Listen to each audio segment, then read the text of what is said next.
पूरा घर है ना बिखर गया था, और इससे भी ज्यादा बिखर जाता अगर अपने आप को स्ट्रांग समझती हूँ, हालांकि हूँ नहीं, लेकिन जो मेरे छोटे छोटे बहन भाई हैं उनको माँ की बहुत जरूरत है।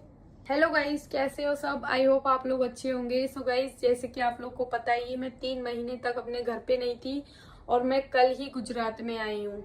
लेकिन जिन लोगों को पता है उनको सिर्फ इतना ही पता है कि मेरी मॉम की तबीयत खराब हो गई थी, उनके ट्रीटमेंट के लिए हम बाहर गए थे। उनको ये नहीं पता कि आखिर उनको क्या हुआ था, ऐसा कौन सा ट्रीटमेंट था जिसमें उनको 3 मंथ लग गए ऑपरेशन के बाद ही। क्योंकि जब हम यहाँ से निकले थे कम से कम 4-5 दिन बाद ही उनका ऑपरेशन हो गया था, लेकिन उसके बाद भी हमें 3 महीने क्यों लगे, उनको ऐसी क्या तकलीफ हो गई थी, और जिनको नहीं पता उनको भी पता चल जाएगा। तो चलो स्टार्ट करते हैं वीडियो। और ये 3 महीने मैंने कैसे गुजारे हैं, मेरे ऊपर क्या क्या बीती है, मैं आज आप लोगों के साथ में जितना पॉसिबल होगा सब शेयर करूंगी। जैसे कि आप लोगों को पता है, दानिया की तबीयत खराब चल रही थी, यहाँ तक कि यूट्यूब की जो मेरी लॉन्ग वीडियोस में एक लास्ट जो वीडियो है वो दानिया को लेकर ही है। उसको कम से कम 1.5 मंथ हो गया था उसके ट्रीटमेंट को, मैं इतनी ज्यादा परेशान थी। और उसके 1.5 मंथ बाद, मतलब वो दानिया के ट्रीटमेंट को लेकर हमें पूरे 3 महीने हो गए थे, उसका क्योर ही नहीं हो रहा था। जो भी मैंने स्किन का बताया है, जिसने भी वीडियो नहीं देखा है आप लोग जाके देख लेना। मैं सिर्फ दानिया की प्रॉब्लम में लगी हुई थी। उस बीच में क्या होता है, पूरे 3 महीने से ज्यादा ही हो गए थे दानिया को। डॉक्टर ने कोई क्रीम बताई दानिया को लेकर आर्टिकल में देख के, जो भी मैंने आप लोगों के साथ में शेयर किया था, इसलिए ये चीज भी आप लोगों के साथ में कंप्लीट कर रही हूँ मैं। हेक्सिलेक्स करके कोई क्रीम बताई थी गाइस, तो वो उसका जो जख्म है ना 3 दिन में ही रिजल्ट दिख गया था। नहीं तो मेरे हिसाब से तो कोई भी ऐसी दवाई, कोई भी ऐसा मतलब ट्रीटमेंट था ही नहीं जो उस पर हमने ट्राई नहीं किया था। लेकिन अल्हम्दुलिल्लाह उसका जो जख्म है ना वो अभी क्योर हो गया है। उस दिन 3 दिन हुए थे सिर्फ, जिस दिन मेरी मॉम का हमें पता चला उनको यहाँ पर लेफ्ट साइड में पेन हो रहा है, मतलब पेट की लेफ्ट साइड में उनको पेन हो रहा था, हल्का हल्का सा पेन हो रहा था। तो ऐसे तो नॉर्मली सबको पेन होता ही है। कल से पहले तो हम 2 दिन लोकल मेडिकल से मेडिसिन ले लेते हैं, हल्का सा फीवर हो, कोल्ड हो या पेन हो, उनको आराम उससे नहीं मिला। तो मैंने बोला ठीक है, अगर 2 दिन दवाई खाने के बाद आराम नहीं मिलता है तो एमडी को दिखा देते हैं। तो मॉम को हमने एमडी के पास में भेजा, तो उन्होंने बोला ठीक है आप वो अल्ट्रासाउंड करा लो, आपका जो भी रिपोर्ट थे ब्लड के वो सब करा लो। तो अम्मी ने बोला ठीक है। मेरा भाई उनको लेकर गया था, मैं तो दानिया की उसमें लगी थी। यहाँ तक कि गाइज जो ईद थी ना, बड़ी ईद, मैं नहाई भी नहीं थी। दानिया को पूरा पूरा दिन, पूरी पूरी रात मैं ऐसे लेके बैठी रहती थी ताकि उसका जो जख्म था ना पेट के नीचे वो हील हो जाए जल्दी, ड्राई। डॉक्टर ने बोला था जितना ड्राई होगा उतना हील होगा। मैं उसमें ही लगी हुई थी। अम्मी पे भी ऐसा नहीं था, कि हमें पता ही नहीं था आखिर प्रॉब्लम क्या है। ऐसा लग रहा था हल्का सा दर्द हुआ है, और जो एमडी है वो हो सकता है चीजें समझ के अच्छी सी मेडिसिन दे दें। तो फिर उनको एमडी के पास भेजा, उन्होंने देखा, रिपोर्ट्स लिखे, रिपोर्ट्स हुए। रिपोर्ट्स में क्या आता है कि इनको है ना जो बड़ी आंत होती है उसमें कोई प्रॉब्लम है, या तो सूजन हो सकती है या गांठ हो सकती है। ये चीज थोड़ा सा धक्का उस टाइम पे हमें लगा। डॉक्टर ने बोला क्लियर नहीं हो रहा है ये है क्या, मतलब गांठ है, सूजन है या कुछ और है, आप सिटी स्कैन करा लो। मेरा भाई जब मेरी मोम को लेकर आया, शाम का टाइम था, तो मैं कह रही हूँ दिखा के आ गए। मेरा भाई बोल रहा है सिटी स्कैन का बोला है डॉक्टर साहब ने। तो मैं कह रही हूँ मजाक कर रहा है, मतलब ऐसे मुझे चिढ़ा रहा है कि सिटी स्कैन होगा, ये होगा, वो होगा। तो मैंने बोला सच में क्या सिटी स्कैन का बोला है? बोला हाँ सच में बोला है, अम्मी भी कह रही है। तो मैंने बोला ठीक है सिटी स्कैन करा लेते हैं। तो फिर हमारे जो मामा है ना लखनऊ में, जो केजीएमसी हॉस्पिटल है, वहां पर वो एमडी कर रहे हैं, तो उनको फोन किया। उन्होंने बोला अल्ट्रासाउंड की जो रिपोर्ट है ना वो नॉर्मल नहीं है, इसमें कुछ अजीब सा लग रहा है, आप एक काम करो सिटी स्कैन करा लो। लेकिन सिटी, आप जो एमडी के पास गए हो ना, एमडी के पास जाने का ये केस नहीं है, किसी गायनेक का केस है, या फिर कुछ और भी बताया था उन्होंने, मुझे ठीक से याद नहीं है। तो इधर गुजरात में नहीं थे, तो उन्होंने बोला अगर कोई मेडिकल कॉलेज है वहां जाओ, या ऐसी जगह जाओ जहां पर ज्यादा डॉक्टर मिले जो केस को अच्छे से अंडरस्टैंड करके आपको सही डॉक्टर सजेस्ट कर पाए। मेरे हिसाब से मुझे कोई मेडिकल कॉलेज पता नहीं था। मेरे हिसाब से यहाँ पर जो गवर्नमेंट हॉस्पिटल है वहां पर थोड़ी ऐसा है, थोड़ी बातचीत है, तो वहां पर काम थोड़ा आसानी से भी हो जाता है। तो मैंने सोचा क्यों ना सिटी स्कैन भी बोला, एक तो ऑलरेडी उन्होंने काफी महंगे रिपोर्ट्स करा रखे थे जो एमडी थे जिनको अम्मी ने दिखाया था, तो क्यों ना एक बार गवर्नमेंट हॉस्पिटल में चले जाएं, वहां पर सिटी स्कैन भी हो जाएगा और जो भी प्रॉब्लम है वहां सारे डॉक्टर्स मिलके, क्योंकि जो गुजरात के गवर्नमेंट हॉस्पिटल है वो उनकी फैसिलिटीज काफी अच्छी हैं। जैसे यहाँ हाई सोसाइटी के लोग भी है ना, अगर कोई प्रॉब्लम होता है, बड़ा प्रॉब्लम हो जाए, तो वो मेरे हिसाब से जितना मैंने देखा है मोस्टली गवर्नमेंट हॉस्पिटल में ही जाते हैं, क्योंकि उनको यहाँ पर ट्रस्ट ज्यादा है। तो मैंने बोला ठीक है, अम्मी को भी यहीं ले जाती हूँ। तो वहां पर जब लेकर गए तो उन्होंने रिपोर्ट्स देखे, क्योंकि मामा से हमारे बात हो गई थी, और जो एमडी थे उनका तो वो केस ही नहीं था। मामा ने बोला ये एमडी है, आपको 2 ही दिन देखेंगे, सिटी स्कैन के बाद ये आपको कोई ना कोई डॉक्टर सजेस्ट ही करेंगे, क्योंकि ये इनका केस नहीं है। तो फिर मैं अम्मी को लेकर पहुंची गवर्नमेंट हॉस्पिटल। तो वहां के डॉक्टर्स जो थे उन्होंने देखा, उन्होंने बोला इनको एडमिट करना है 6 से 7 डेज के लिए। गवर्नमेंट हॉस्पिटल में मोस्टली एडमिट ही करते हैं, तो वो भी वहां भी हमें कुछ धक्का उक्का ऐसा नहीं लगा। हमने बोला ठीक है, एटलीस्ट इनका सिटी स्कैन तो हो ही जाएगा। तो फिर अम्मी को वहां एडमिट करा दिया। पूरा दिन गाइज मैं वहां भाग दौड़ में इतनी ज्यादा थक गई थी। मतलब जो गवर्नमेंट हॉस्पिटल का प्रोसेस होता है आप लोग को पता ही होगा कितना बड़ा होता है। तो वहां मैंने अम्मी को एडमिट करा दिया। शाम हो गई, 11 बज गई, मैं घर पे आ गई, मेरा भाई भी आ गया। फिर मेरी जो छोटी सिस्टर थी ना, वो चली गई अम्मी के पास में। तो वहां क्या होता है, एक दिन छोटी सिस्टर रुकती, फिर मैं दूसरे दिन में इधर रहती हूँ, खाना बना के भेजती हूँ। आपको पता ही होगा जब एडमिट होते हैं मरीज के लिए खाना भेजना पड़ता है। तो फिर मेरी जो बीच वाली बहन थी वो रात में चली गई। मतलब उस जो मैं एडमिट करा के आई, एक रात एक दिन मैं वहां गई नहीं, क्योंकि वहां सिर्फ रुकने का काम था। एडमिट तो हो ही गई थी, भाई चीजें देख रहा था। फिर जो दूसरी रात थी गाइज, उसमें क्या होता है, जो वहां के गवर्नमेंट डॉक्टर के जो जूनियर थे क्या नहीं थे, उन्होंने एक बॉटल अम्मी को लिख के दी मेडिसिन। तो मेरा भाई बाहर से लेकर आया, उनको खाली पेन था इधर, और पेन मतलब इतना ज्यादा नहीं था कि बिल्कुल सहन ना कर पाए, इतना था कि हम उनपे ज्यादा ध्यान दे सके कि आखिर ये पेन हो क्यों रहा है। और जब मैं उनको यहाँ टच करती थी ना, तो एक मुझे टाइट फील होता था। तो मैं अम्मी से यही बोलती थी, या तो ये तुम्हें गांठ है या फिर ये तुम्हें सूजन है तो कुछ, ऐसा नहीं है कि कुछ भी नहीं है, मेडिसिन से सही हो जाएगा। लेकिन अंदर ही अंदर हम लोग ये प्रे कर रहे थे, अल्लाह ताला बस ये सूजन हो, गांठ ना हो। तो फिर जब हम लेके पहुंचे, जब मैं सुबह में जाती हूँ अम्मी के पास, कम से कम 2-2:30 बज रहे थे, खाना लेके दोपहर का मैं पहुंचती हूँ। बीच वाली सिस्टर दूसरी रात में उनके साथ रुकी थी। तो उनकी कंडीशन गाइज कुछ मतलब बहुत ही ज्यादा खराब हो गई थी। उनकी स्किन बिल्कुल ड्राई लग रही है मुझे, आंखें सूजी हुई लग रही हैं। मैं वो चीजें इतनी एक्सप्लेन नहीं कर पाऊंगी, क्योंकि वो बहुत बुरा टाइम था। तो मैं देख के उनको थोड़ा सा डर गई, और मुझे ऐसा लगा कि हॉस्पिटल में एडमिट करने के बाद इनको आराम मिलना चाहिए था। अच्छे खासे गई थी, स्किन ग्लो कर रही है उनकी, अच्छे से बिल्कुल हंस रही है, मजाक कर रही है। और फिर एकदम से इनको इतना पेन हो रहा है, बात भी सही से नहीं कर पा रही है, ऐसे ऐंठ रही है। तो मैंने बोला ऐसा क्या हो गया जो तुम्हें इतनी ज्यादा तकलीफ बढ़ गई। तो फिर बीच वाली सिस्टर ने बताया कि तो डॉक्टर साहब ने सिरप लिख के, क्योंकि मैं पे कर रही थी, मैंने बोला था हॉस्पिटल की जितनी भी चीजें हैं मतलब मैं पे करूंगी, मुझे कांटेक्ट करना। तो सारी चीजों का पे मैं कर रही थी। मुझे पता था मेरे भाई ने कौन सी मतलब सिरप लिया है, मैंने जब पे किया था मुझे अच्छे से याद था। तो बोली जो तूने वो समीर बाहर मेडिसिन लेने गया था, तूने पे किया था, वही एक बोतल जो सिरप थी उसमें से एक ढक्कन इन्होंने पिया है, तब से इनको इतना दर्द है। और जब सुबह में जो सीनियर डॉक्टर्स देखने आते हैं, उन्होंने जो जूनियर डॉक्टर ने ये मेडिसिन लिख के इनको पिलाई थी, इनको दर्द इतना ज्यादा बढ़ गया था कि सीनियर्स ने इनको हमारे मुंह पे डांटा है कि तुमने ये मेडिसिन इनको लिख कैसे दी। मतलब उनको समझ आ गया था, लेकिन वो हमें बता नहीं रहे थे क्या करना चाह रहे थे, क्या नहीं करना चाह रहे थे। ऊपर वाला ही जानता होगा कि तुम्हें इनका इन्फेक्शन और बढ़ाना है, क्योंकि मेडिसिन लेते ही उनका दर्द बहुत ज्यादा बढ़ गया।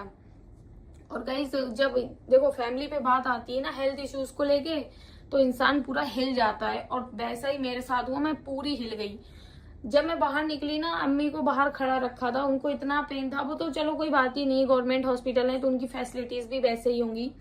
वो डॉक्टर सामने से ही आ रहे थे जो जूनियर थे। मैंने उनसे बहुत ज्यादा गलत तरीके से बात की। मैंने बोला तुमने ऐसी मेडिसिन दे कैसे सकते हो, मेडिकल लाइन में तुमसे ऐसी गलती कैसे हो गई, ये वो जो भी था। मैंने उनसे बातचीत की, और उनका मतलब उनको इतना ज्यादा पेन हो रहा है, उन्होंने एक पेन का इंजेक्शन भी उनको नहीं लगाया। जब मैंने बहुत ज्यादा बातें सुनाई, शोर मचाया, लोग देखने लगे, तो उन्होंने उनके पेन का इंजेक्शन लगाया। जब वो रूम में चली गई, तब मैंने वहीं डिसाइड कर लिया इनको यहाँ अब और नहीं रखना है, क्योंकि इनकी तकलीफ इतनी ज्यादा बढ़ गई, यहाँ रखना सही होगा ही नहीं।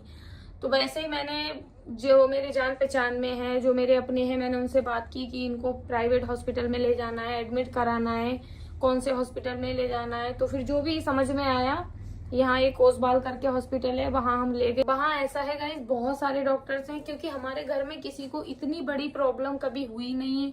तो हमें कोई आइडिया भी नहीं था। और हमारे सर पे कोई ऐसा नहीं है, पापा हो, बड़ा भाई हो, या जो भी है, मैं हूँ, मैं बड़ी बहन हूँ, तो मुझे ही डिसाइड करना था क्या करना है क्या नहीं करना है। या फिर हम अपने मतलब मेन सिटी में जहाँ से मैं हूँ यूपी से, वहां होते तो मेरी मासी होती, मामी होती, कोई भी नहीं था जो मतलब सही से चीजें देख पाता। तो बस जितने भी लोगों से बात हुई उनके हिसाब से जो हॉस्पिटल ठीक लगा प्राइवेट हम ले गए। वहां बहुत सारे डॉक्टर्स थे, गायनिक को पहले दिखाया। एक्चुअल में ये केस गायनिक का नहीं था, लेकिन मेरे मामा को लग रहा था हो सकता है ये केस गायनिक का हो। तो हम गायनिक के पास लेके गए, तो जो मैम थी उन्होंने देखा, उन्होंने बोला देखो इनके गांठ हो सकती है, सूजन हो सकती है। वही सेम चीज बोली। सरकारी हॉस्पिटल में रिपोर्ट्स हो चुकी थी, जो पहले एमडी के पास ले गए थे वहां रिपोर्ट्स हो चुकी थी। अभी तक 2 डॉक्टर्स को हम दिखा चुके थे, गवर्नमेंट में और प्राइवेट में एमडी को। ये थर्ड थे जिनको दिखा रहे थे। तो मैम ने बोला देखो मैं तो, अगर आप सीनियर डॉक्टर साहब को दिखाना चाहते हो ये प्रॉब्लम इनकी, तो आप दिखा सकते हो, अदरवाइज आप इनका सिटी स्कैन तो कराना ही पड़ेगा, क्योंकि विदाउट सिटी स्कैन इनका पता ही नहीं चलेगा क्या प्रॉब्लम है। और गाइज अगर मैं गवर्नमेंट हॉस्पिटल में ही अम्मी को, पहले तो उनसे इतनी बड़ी गलती हो गई थी कि मैं वहां रखना, वहां पॉसिबल था ही नहीं कि अम्मी को वहां और रोका जाए। अगर गलती नहीं भी होती ना, तो ये सिटी स्कैन कराने में कम से कम 15 दिन तो ले ही लेते। और उनको पेन इतना ज्यादा, क्योंकि नॉर्मल से अल्ट्रासाउंड करने में वो 2-2 दिन का टाइम ले रहे थे। मतलब जो अम्मी को मैंने एडमिट कराया, तीसरा दिन था, तीसरे दिन में वही अल्ट्रासाउंड इन्होंने किया था जो एमडी ने एक ही दिन में करा दिया था। और उसके अलावा ना कुछ बता रहे थे ना कुछ, मतलब ऐसा सामने आ रहा था कि आखिर प्रॉब्लम क्या है, रिपोर्ट्स जल्दी करें, ऐसा कुछ भी। तो फिर मैंने बोला ठीक है हम सीनियर को दिखा देते हैं। जब मैम ने हमें मैम के बोलने के बाद हम मॉम को उसी केबिन में, मतलब जिस एक केबिन में वो जो डॉक्टर थी गायनिक थी, उनके बाजू में ही गायनिक के डॉक्टर सीनियर जो थे वो बैठे हुए थे। तो मैंने उनका जो पर्चा जो भी बनता है वो बनवाया, फिर मैं उनके पास लेके गई। अभी तक गाइज ये चीजें मैं तब तक की बता रही हूँ जब तक कुछ ऐसा आइडिया नहीं था। सिर्फ हम यही प्रे कर रहे थे सूजन हो या मतलब सूजन ही हो जो दवाई से चली जाती है, या फिर गांठ भी हो अगर तो ऐसी हो जो दवाई से चली जाए, एक नॉर्मल ऑपरेशन भी ना हो। लेकिन गाइज जब हम सीनियर डॉक्टर के पास जाते हैं वो कहते हैं कि आप इनका सिटी स्कैन पहले करा लो, कोई भी विदाउट सिटी स्कैन बता ही नहीं सकता। तो हमने क्या किया, हम सिटी स्कैन अम्मी का उनसे लिखवाया और नीचे से ही हम कराने लगे, क्योंकि वो 2nd फ्लोर पे थे और 1st फ्लोर पे सिटी स्कैन हो रहे थे। तो अम्मी का सिटी स्कैन का रिपोर्ट हमने 8 बजे के टाइम पे दिया था, और उसको टाइम लग गया कम से कम 8 बजे दिया था, तो आई थिंक 12 तो बज गए थे गाइस आने में। डॉक्टर्स भी उठ गए थे जो जिन्होंने देखा था, जो गायनिक थी, जूनियर या जो सीनियर थे। यहाँ देखो गाइस प्रॉब्लम कहाँ की मैंने आप लोग को बताई, एक साइड में आंत की प्रॉब्लम थी। केस इतना उलझा हुआ लग रहा था अम्मी का कि वो गायनिक का लग रहा था। जब आप समझते होंगे गायनिक का अगर केस होता है तो वो किस जगह की कैसी प्रॉब्लम्स होती हैं। हालांकि गायनिक का भी केस नहीं था, लेकिन जब मॉम का सिटी स्कैन दिया तो मतलब एक दिल में बेचैनी हो गई थी हमें, आखिर कुछ तो बात है अगर सिटी स्कैन का बोल रहे हैं, वरना इसमें ही आ जाता। इतनी भी बेचैनी नहीं थी कि हाँ ऐसी कोई प्रॉब्लम आएगी जो डॉक्टर्स मतलब जो उन्होंने बताया सिटी स्कैन के बाद। अब गाइस हम अकेले, मतलब फूफा थे हमारे साथ में, हालांकि सगे फूफा नहीं है, जो मेरे पापा जो होते हैं उनकी चचेरी बहन के घर वाले मेरे फूफा ही हुए। सगी बहन के तो सगे फूफा होते, लेकिन वो लोग ऐसे हैं कभी भी मुझे कोई प्रॉब्लम होती है मैं उनको फोन करती हूँ तो हमेशा मतलब खड़े होते हैं। मैं ज्यादा लोगों से वैसे भी ज्यादा उठना बैठना आना जाना नहीं, लेकिन जो भी लोग हैं गाइज जो क्लोज है सच में वो अच्छे लोग हैं और हमारा ध्यान रखते हैं। हम भी उनके अच्छे बुरे में खड़े होते हैं, वो हमारे साथ थे। लेकिन उस टाइम उनका कोई जरूरी काम आ गया, उन्होंने बोला ठीक है आप दिखा दो, क्योंकि उनको भी आइडिया नहीं था क्या है क्या नहीं। तो हम अकेले थे। ये चीज मैं इसलिए आप लोगों के सामने शेयर कर रही हूँ गाइज। उस दिन जो कयामत हम पे टूट रही थी ना, कयामत नाजिल हो रही थी, वो हम ही जानते हैं। एक मैं थी, मेरी बीच वाली सिस्टर थी। जब रिपोर्ट्स हो गई अम्मी की और रिपोर्ट आने वाली थी जिसका हम वेट कर रहे थे सिटी स्कैन का, डॉक्टर सारे उठ गए थे, लेकिन रिपोर्ट लेना थी हमें उस दिन क्योंकि इनकी प्रॉब्लम भी ज्यादा थी। बीच वाली बहन और मेरा भाई, हम 3 बच्चे थे। ना सर पे पापा, ना भाई, ना कोई बड़ा, मैं थी बड़ी थी। और मैं तो इतनी मेंटली वीक हूँ गाइज, सच बता रही हूँ आप लोगों को। मेरा बड़ा होना किसी काम का नहीं है। मैं छोटों से भी गए गुजरी हूँ, मैं ऐसे ही हाथ पैर अपने छोड़ देती हूँ। मुझसे चीजें सही ही नहीं जाती बिल्कुल भी। हालांकि ऐसा बोलना नहीं चाहिए, सहना तो पड़ेगा ही, करना तो पड़ेगा ही। तो रिपोर्ट आती है मेरे हिसाब से 11:30 बजे रिपोर्ट आती है अम्मी की। और जिसने रिपोर्ट की थी, मैं मेरा भाई लेने गए रिपोर्ट। अम्मी नीचे जनरल वार्ड में एडमिट थी क्योंकि उनको पेन इतना था, तो पेन की मेडिसिन उनको लगा रहे थे। ये चौथे डॉक्टर को हमने दिखाया, सीनियर गायनिक को। तो और मेरी जो बहन थी वो अम्मी के साथ में फर्स्ट फ्लोर पे बैठी हुई है, ग्राउंड फ्लोर पे। और रिपोर्ट हम लेके आ रहे हैं। और इतनी लंबी गैलरी है सामने, बिल्कुल जहाँ सिटी स्कैन हुआ था, जिन्होंने रिपोर्ट दी वो वहां बैठे हैं। क्योंकि जब रिपोर्ट्स होती है ना, रिपोर्ट्स में कुछ गड़बड़ हो तो मेरे हिसाब से जो रिपोर्ट करता है, जो उसको थोड़ी नॉलेज भी होती है किस चीज की रिपोर्ट है क्या नहीं, तो वो इस तरीके से देख रहे थे। मुझे थोड़ा डाउट हो गया, मैंने बोला रिपोर्ट तो सही नहीं है अम्मी की। जब मैं लौट के मेरा भाई है ना, दिखने में बड़ा है लेकिन उसका दिमाग बिल्कुल बच्चों वाला है, वो तो हमेशा खुश ही रहता है। तो मैं अपने भाई को बोल रही हूँ, समीर वो देख, वो जो जिन्होंने हमें रिपोर्ट दी है ना, वो हमें बहुत ज्यादा देख रहे हैं, लग रहा है रिपोर्ट में कुछ गड़बड़ है। तो बस गाइस रिपोर्ट आ गई। जहां अम्मी जनरल वार्ड में एडमिट थी वहां डॉक्टर बैठे हुए थे, हमने उनको दिखाया। अब वो जो आपस में धीरे धीरे जो बोल रहे थे वो थोड़ा समझ में तो आया, लेकिन विश्वास नहीं हो रहा था कि ऐसी कोई तकलीफ बताएंगे या ऐसा कुछ होगा। फाइनली उन्होंने बीच में आपस में जो भी डिस्कस करना था डिस्कस किया, फिर हमें केबिन में बुलाया। बोले आप लोगों में से जो भी बड़ा है केबिन में आ जाओ। तो बड़ी तो मैं ही हूँ, लेकिन हमने बोला हम दोनों आ जाए, दोनों सिस्टर। अब भाई तो है ही पागल, बोल रहा है हम भी आ जाते। तो हम तीनों बहन भाई केबिन में चले गए और डॉक्टर साहब बैठे हैं चेयर पे। हमें बुलाया, बोले आप इनकी कौन हो? मैंने बोला हम तीनों बच्चे ही हैं। तो बोले आपके साथ में बड़ा कोई नहीं है। इसमें शूट करके एडिटिंग कर रही थी, वीडियो जो है ना 40 मिनट से ऊपर की हो रही है, इसलिए मैं 2 पार्ट में अपलोड करूंगी। ये एक पार्ट यहीं पे एंड हो रहा है क्योंकि बहुत लंबी वीडियो हो रही है और ये कहानी भी इतनी छोटी नहीं है जो सिर्फ एक वीडियो में कंप्लीट हो जाएगी, इसलिए 2 वीडियो आएंगी। ये एक है, दूसरी आएगी, वो भी देख लेना। ये यहीं एंड कर रही हूँ।